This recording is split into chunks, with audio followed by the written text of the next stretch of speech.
Tracy, your Better Life Goals coach. Never in human history has it been easier for you to accomplish your goals than it is today. But you must know exactly what you want in every area of your life. Perhaps one of the greatest secrets of mankind, greatest discoveries, is that you become what you think about most of the time. That your outer world is a reflection of your inner world. More than 350,000 people have been interviewed over the years and asked, what are you thinking about right now? The top 10% of income earners all answered the same. They think about what they want and how to get it most of the time. And when you begin to think and talk about what you want and how to get it, you begin to move rapidly towards your goals, and your goals start to move toward you. The more you think about what you want and how to get it, the more positive and optimistic you become. You set up a force field of energy that attracts people, resources, and ideas into your life to help you to achieve your goals. And you need to put your goals on paper. You can't hit a target you can't see. You wouldn't even go to the grocery store to buy groceries without a list. Your job is to decide exactly what you want, write it down, make a plan for its accomplishment, and then work on it every single day. Fortunately, goal setting is a skill you can learn. Every time you set and achieve a goal, you get better and better, and it takes even less time for you to achieve your next goal. So,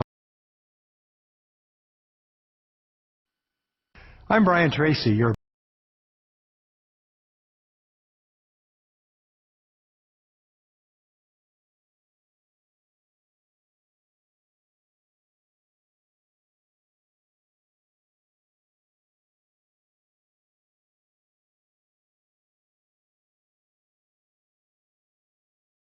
One of the things that we have found over the years is that the most successful people in every society are people who think long-term.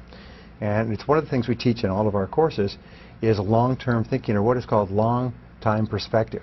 So what you do is you wave a magic wand and you imagine that you could project forward 5 or 10 years or even 20 years into the future.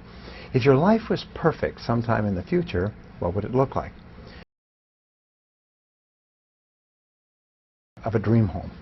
When my wife and I started out, we had very little money, and then I started a new business, and we promptly lost all of that.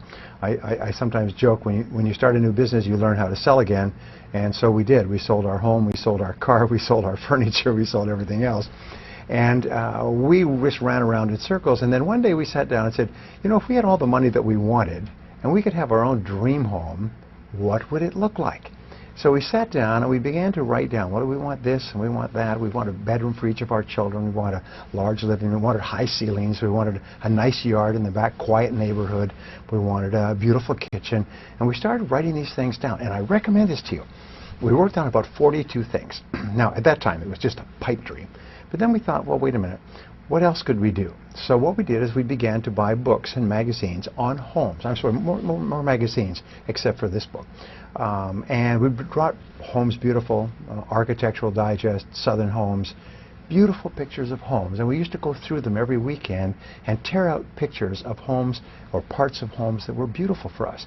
Then we started to go to open houses, and especially open houses in the nicest parts of town. And we look at beautiful homes, and we would just imagine and visualize what it would be like to live in a house like this.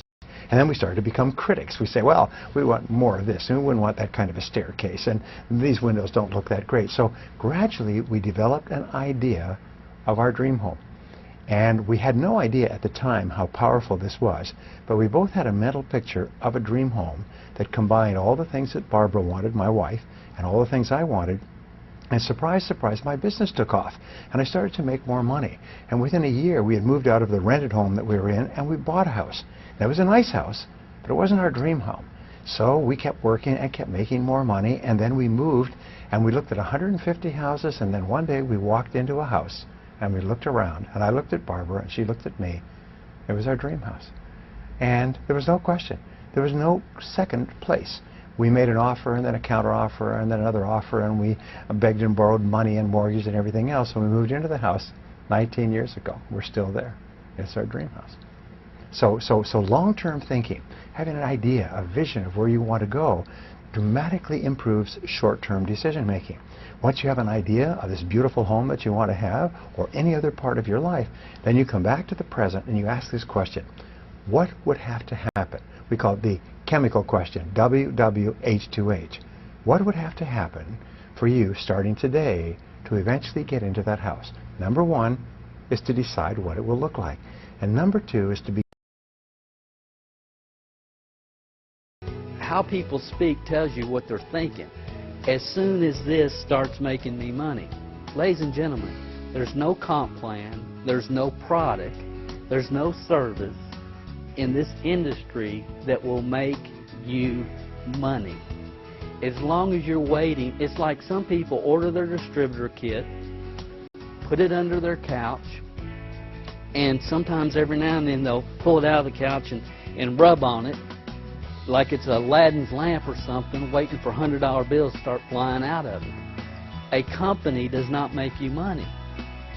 You make money in network marketing when you take the time to get planted somewhere and quit jumping from company to company to company to company to company to company to company trying to find a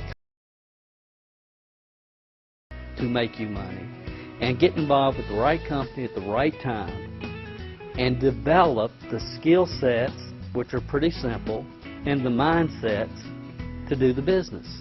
That's it. The only place that success comes before work is in the dictionary. A company will not make, until you take responsibility, it's not going to happen. You know, it just blows my mind sometimes. It absolutely blows my mind. This is not the lottery. It's not the lottery. You know, some people, 70% of the people don't need to join network marketing. They need to take their $400 or their $300, instead of buying a distributor kit, just buy a lottery ticket. You'd be better off. I mean, it bothers me because there's no profession in the United States where you can make a six-figure plus income without requiring some education. And in this industry, education equates to skill sets. The problem. Did you know that the way you think about money will determine how much of it you make, how much you accumulate, more than any other factor? Your attitude toward money affects your ability to achieve financial freedom and become wealthy. And your attitude is under your control. If you're really serious about achieving financial freedom, financial independence, you will want to know the 5 main ways that fortunes are made in this country or worldwide. Number 1 on top of the list is self-owned businesses. The primary road to wealth throughout history has been entrepreneurship of all kinds, including in real estate. 74% of self-made millionaires in America, not only in this generation, but in this century and the last century as well, come from self-owned businesses. Now, the great majority of wealthy people started businesses and built them from the ground up.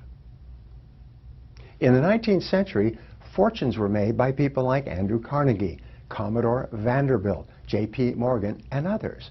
In the 20th century, businesses and fortunes alike have been built by people like Bill Gates, Steve Case, Larry Ellison, Ross Perot, and Sam Walton. Each of these people started with nothing but turned into wealthy people by building their business from scratch. The second major source of self-made millionaires in America is senior executives. 10% of wealthy people and self-made millionaires in America are men and women who have joined large corporations and worked with those corporations for many years. Sometimes they join a small corporation that was just starting, like Steve Ballmer joining Microsoft, and worked at it for years until the company became a big success. Look at all the millionaires at Facebook, which just went public. These executives rose to positions of seniority. They were paid extremely well. They received stock options and profit sharing and bonuses. And as a result of holding on to the money, they became self-made millionaires and achieved financial freedom. So sometimes you don't have to start your own business. You just have to go to work for a business that's just starting, but which has tremendous potential. The third source of self-made millionaires in America are men and women who became very, very good at what they do, and they rise to the top of their professions. The top 5% in every field, like doctors, lawyers, architects, engineers, earn 5 and 10 and 20 times as much as the average person in that field. Remember the 80-20 rule. The top 20% earn 80% of the money in every field. So if you're in a professional field, your greatest commitment to yourself is to resolve to become very, very good at what you do. The fourth major source of self-made millionaires in America are salespeople and sales consultants. Fully 5% of self-made millionaires are men and women who are the top salespeople in their fields. They never started their own businesses. They never went to college or university to get professional degrees. They just became very good salespeople for their companies, for their products and services, and as a result, they were paid very good money. The secret was that they then invested the money carefully and held on to it to achieve financial freedom. And so can you. The final source of self-made millionaires, 1%, is made up of all the people in all the other areas. This 1% consists of people who have made their money by inventions, in show business, in sports, through authorship of books and songs, lottery winners, and inheritances. But these wealthy people make up only 1% of the total. Everyone else pretty much had to make it from nothing. The bottom line is that there's so many ways for you to become a self-made millionaire that it's almost impossible for you not to achieve this goal if you're really serious about it and then find out how to do it.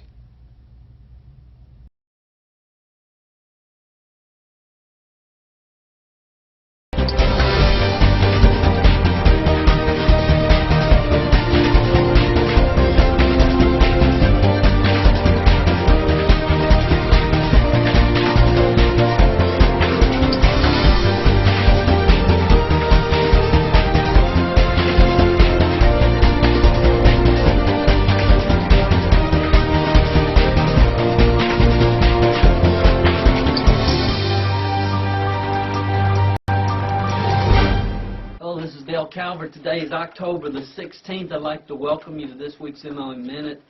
It seems I've been reading a lot lately about plan of action and distributor training and new distributor training and what you do with the new person when they come in, and a lot of information seems like it's all hitting the marketplace. And I just want to share a couple of thoughts. Number one, the biggest mistake that people make is they try to teach people too much, too soon. You cannot teach somebody how to divide until they learn how to add. You can't teach them to multiply until they've learned addition. And what happens a lot of times is we bring somebody in, we're trying to teach them everything that we can teach them about the business, and they get overwhelmed. It has to be in segments. And it has to be in a situation where you're playing ball, and y'all have heard me talk about this many times, where you give them an assignment, you throw them the ball, they complete the assignment and throw it back, then you give them another assignment, throw them the ball, they complete the assignment and throw it back. And what we're trying to do is rush the process, rush the learning curve, and give them everything and force feed it, and we get people that are confused. And, you know, a lot of times we're trying to teach advanced prospecting methods, and they haven't even talked to their mama yet. And, you know, it's just being smart with what you do. And there's a webinar that if you haven't heard, I hope you'll go check out. It's at startrightmlm.com, and it's 30 minutes where I talk about this and how to get people started correctly and not give them too much information. And then we also promote this 4-CD program called Start Right MLM, which the thing that I'm excited about and encouraged about is I continue to read and see what's in the marketplace and what people are talking about, is over time, all self-taught, all people in network marketing, I believe, come to the same conclusions over time as they go down this path. Everybody gets to a point where they realize that they need to have a specific game plan. When somebody comes in, this is what you do, this is what you do, this is what you do. And that's the first step. But it's not just this is what you do, this is what you do, this is what you do. It's not tell them, tell them, tell them, tell them, tell them, tell them, tell them, tell them, which is where a lot of people are right now. That will evolve to, instead of tell, tell, tell, tell, show, do. Tell, show, do. You tell them, you show them, you do it with them. One little thing at a time. Boom, boom, boom, boom. Play ball back and forth. That's how you develop people. That's how you get people started right. That's how you start them down the path. And that's how you create the relationship that needs to be created. It's not teach them everything that you can and get them to every training and all that and give them too much information. Information without action leads to self-delusion. So it's play ball. They do it. They do something. They throw it back. And it's that type of relationship. That's how you develop people. You start out direction. You got to direct them. Direct, direct, direct. Then you move into a coaching. They know what to do. You're just coaching. Did you remember this? Do you do this? Direct, coach, support. And then you want to ultimately get them to a point of delegation. That's the game, guys. That's how you develop people. Just understand, go to startrightmlm.com, check that out, but understand it's playing the game. Ball, ball, ball, ball. It's not just keep throwing stuff at them, hoping that something's going to take and they're going to catch fire and do something. That's the way most people treat their business, especially.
Az én szombaton, a nyár teljes közepén, augusztus 2-án úgy gondolja, hogy ő velünk tart, a shopping centerrel foglalkozik, és megnézni, hogy ugyan már miről van szó, hogy szombat reggel. Úgyhogy gratulálok mindenkinek, aki fönt van, és nem is vesztettem el senkit, majdnem 60-an itt vagytok, úgyhogy gratulálok nektek. És hát én szerintem, ahogy megszoktátok, én egy picit szoktam beszélni a saját tapasztalataimról, hogy mi történt az elmúlt hetekben, meg hogy ha tudok új friss információt, akkor nagyon szívesen átadom. Azt tudom pontosan, hogy tegnap elindult a szlovákiai átírás, tehát működik a dolog, és egyéb más ezzel kapcsolatos információm nincsen. Azt tudom, hogy én is a szponzorommal, illetve a vezetőimmel össze fogunk ülni, és megnézzük, hogy mi a legjobb lehetőség, hogyan csináljuk, hogyan indítsuk el ezt a dolgot. De az biztos, hogy a következő napokat, heteket szerintem még ott töltjük Szlovákiában. Ez egy nagyon komoly lehetőség arra, hogy egy országot el tudjunk indítani, és én gondolom, illetve pontosan tudom, hogy nagyon-nagyon fontos az, hogy ne csak egy lábon álljunk, ne csak Magyarországon gondolkodjunk. Bár, hogyha valaki nemrég indította a vállalkozását, neki azt tudom tanácsolni, hogy először Magyarországon a saját városába, a saját kerületébe kezdjen el dolgozni. Ennek pedig az az oka, hogy az elején meg kell tanulni ezt a vállalkozási formát. És én úgy gondolom, hogy ez egy olyan iskola, ami ilyen 4 lépcsős iskola. Egy olyan iskola, amiben nagyon-nagyon sok pénzt lehet keresni, és egy olyan dolgot tanítanak meg, amit sehol máshol a világon nem tanítanak. Semmilyen iskolában nem tanítanak, semmilyen képzés nincsen erről, hogy hogyan kell ezt csinálni. Én tudom már azt, hogy már egyetemeken tanítják a network marketinget. Én el nem tudom azt képzelni, hogy lehet iskolapadon ezt megtanulni. Ha valakiben nincs benne az a több száz, több ezer találkozós tárgyalás, nem nézett már több ezer ember szemébe, akkor nem tudom, hogy ezt hogy lehet a gyakorlatba átültetni. Na mindegy, megint kitértem egy picit. A lényeg az az, hogy sokat beszélgetünk emberekkel arról mostanában, hogy mi azt mondtuk, hogy ezt mindenki meg tudja csinálni. Tehát a 90-es évek elejétől arról beszélünk, hogy ez bárki megteheti, és mégis emberek tömegei nem tudják ezt megcsinálni, nem akarják megcsinálni, valamilyen oka ennek van. Tehát nekem ez úgy jön le, amikor emberekkel beszélgetek, hogy mi nem mondtunk igazat az elmúlt 20 évben, hogy ezt igenis nem tudja mindenki megcsinálni, és hallok ilyen dolgokat, hogy erre születni kell, és hát nagyon jó példákat láttunk el az elmúlt hétvégén is, hogy emberek hogyan születnek, mindenki csecsemőként születik, tehát nem erre a vállalkozásra születik, és nem egyéb másra születik, hanem valamivé válik. Úgyhogy erről szeretnék egy pár mondatot beszélni, hogy tényleg meg tudja ezt mindenki csinálni. És nekem meggyőződésem, hogy igen. Egyszerűen csak arról van szó, hogy elő kéne venni a régi módszereket, ami több száz éve már bevált. És ez az egyik ilyen dolog az unas és mester, a tanítvány és mester kapcsolata. És igaz, hogy ez csak két szó, de mögötte nagyon-nagyon sok tartalom van. Hiszen ha jól belegondolunk, hogy milyen kapcsolatok voltak ezek annak idején. És hogyha ezek mély kapcsolatok, tehát most nem akarok nagyon-nagyon ebbe belemenni, mert az internet játékkal nagyon elment az időm, de pontosan azokat a kötődéseket, ha megtalálja valaki a network marketingben, akkor ő meg tudja ezt csinálni. És hát ez az a kevés és ritka dolog, amikor egy tanítványban van akkora alázat, hogy elfogadja valakit mesterének. És ez szokott lenni az első olyan akadály, amitől valakinek nem működik ez az iskola, nem tudja kijárni, nem tudja felépíteni ezt a vállalkozást, mert túl magas az ego. Tehát ő már elért valamit az életében, most ez egy új pálya, egy új dolog, éppen azon gondolkodik, hogyan lesz milliómos, és éppen azon gondolkodik, hogy hogyan fogja megváltoztatni az életét, mert itt egy ekkora dologról van szó. Lehet, hogy a jelenlegi helyén, a jelenlegi működésében ő már nagyon magas szintre elért. De hogyha meg lenne elégedve, és biztosan látná a jövőjét, akkor biztos, hogy nem lenne köztünk. Tehát nem lenne itt a network vállalkozásban. Tehát valamiért mégsem annyira jó. És akkor visszatérve, hogy emberek miért nem tudják ezt megcsinálni. És megszokhattátok tőlem, hogy általában az alapgondolkodásról szoktam beszélni, nem technikákról, mert a technika az csak akkor működik, hogyha valaki elkötelezte magát ez irányába, és elkezd tanulni. Mi nem kötelezte el magát, és csak technikával akar ebben a vállalkozásban boldogulni, addig ez nem fog működni alapban. Akkor a másik dolog, hogy miért. Ugye mindenkinek megvan a saját élete, amikor találkozik velünk, találkozik a szakmával, és mit ígérünk neki? Passzív jövedelmet ígérünk, komoly bevételeket ígérünk, hosszú távú, stabil jövedelmet ígérünk. Nem tudom, az emberek sokféle helyről jönnek, sokféle helyről jönnek, és elkezdik ezt valamilyen szinten munka mellett. A meglévő tevékenysége mellett elindul vele, és heti egy alkalommal, heti 2, heti 3, heti 4, és eredményeket vár, komoly eredményeket vár, és ha nem jönnek azonnal ezek a komoly eredmények, akkor azt mondjuk, hogy ez nem működő szakma, ez nem működő dolog, és akkor jönnek azok a gondolatok, hogy ezt csak néhányan tudják megcsinálni, mindenki nem. Holott józan paraszt észre, ha valaki belegondol abba, hogy van egy meglévő vállalkozással, meglévő munkája, és amellett akar milliómossá válni, amellett akar passzív bevételt szerezni, mellékállásban akarja megcsinálni az életét. Nem azon gondolkodik, hogy teljes erővel, minden idővel, minden energiával, reggelkelek, ezzel fekszek hozzáállással, nem. Hanem én majd mellette valamilyen mellék időben, majd én megcsinálom az életemet. A főállásom akkor mit csinál? Tehát igazából miért tölti ott az idejét, jó? És ha ezek az alapgondolatokat kellene kitisztázni valakinek a fejében, mert ha ez megvan, érdemes a szponzorával egy olyan kapcsolatot kialakítani. Nem egy igazi mester-tanítvány kapcsolat. Egy őszinte dolog, és onnantól fogva el lehet kezdeni az iskolát. Mik ezek az iskolák? Rögtön ezzel a diával kezdtem, az alaplépések elsajátítása. Hát ez teljesen egyértelmű, hiszen minden nap ezt végezzük. Ha valaki bemegy dolgozni a munkahelyére, ugyanazt csinálja minden nap, és neki ezt meg kell tanulnia. Nem tudja elvégezni azt a munkát, hogy azt nem tanulta meg. Óriási szerencsénk, hogy nekünk menet közben ez működik. Akkor a kulcsemberré válás, amikor elkezdi elkötelezni magát az üzlet felé. Akkor a vezetővé válás, amikor jön a felelősség, jön az, hogy hát valamit csinálni is kell, kigondolni is kell, már nem csak követni kell, hanem saját ötletek is jöhetnek, és akkor a vezetők kinevelése. Innentől kezdődik el az a szabadság, amiről mindig is beszéltünk a network marketingben. Amíg te vagy a legjobb egy hálózatban, addig sajnos baj van. Általában úgy van, és több száz éve úgy van, hogy a tanítvány kinője a mester.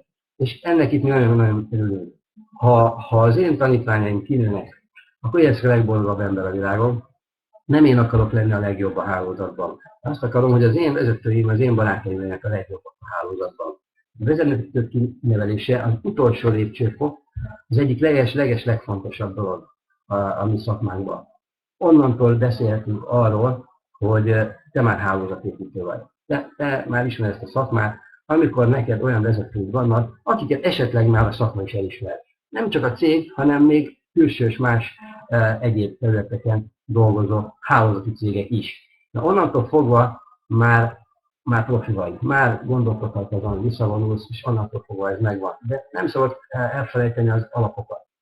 Tehát mik az alapok? Nem mellékállásba akarja megcsinálni az életemet. Keressek, fogadjak el egy olyan mentort, egy olyan szponzorot, egy olyan szakmai tanácsadót, akivel ezt a mester-tanítványi kapcsolatot meg tudom csinálni. És kezdjem el csinálni én magam. Tehát alaplépések, kulcsemberré válás, vezetőválás, és sorolhatnám tovább. Jó? És sajnálom, hogy elment egy kicsit így az idő, de én úgy gondolom, 60-an voltunk, úgy gondolom, hogy minden nap megéri egy picit ide följönni, minden nap én is kapok új gondolatokat ezen a reggeli alkalmakkor, és én mára egy sikeres szép napot kívánok mindenkinek, el fogok búcsúzni, köszönöm szépen a figyelmet, találkozunk jövő héten. Jó? Viszontlátásra, sziasztok!